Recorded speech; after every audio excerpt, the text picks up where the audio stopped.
In today's video, I'm going to teach you how to use QR codes to track attendance with Google Forms. We'll go through this process step by step, so you can seamlessly integrate this system into your events or classes.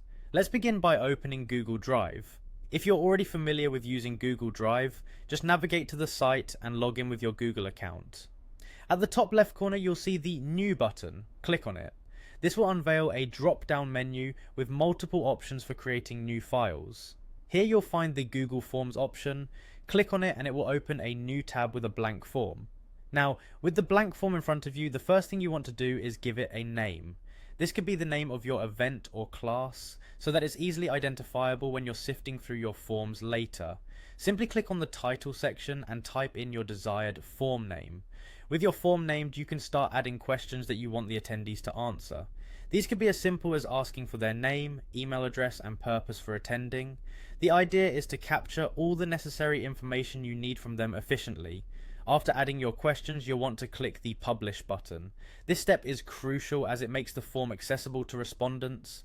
Once you click it, you'll see an option to copy the responder link. This is the link your attendees will use to access the form. Click on Copy to make sure you have the link stored in your clipboard. Now it's time to head over to a QR code generator. Open a new tab in your browser and go to any reliable QR code generating website. In the provided field, paste your copied Google Forms link. This is the link that the QR code will redirect to when scanned. Once you've pasted the link, you'll see an option to generate the QR code. After the QR code is generated, go ahead and click Download to save it onto your device.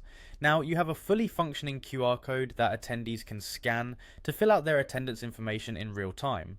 Display this QR code at the entrance of your event or include it in an email to attendees ahead of time.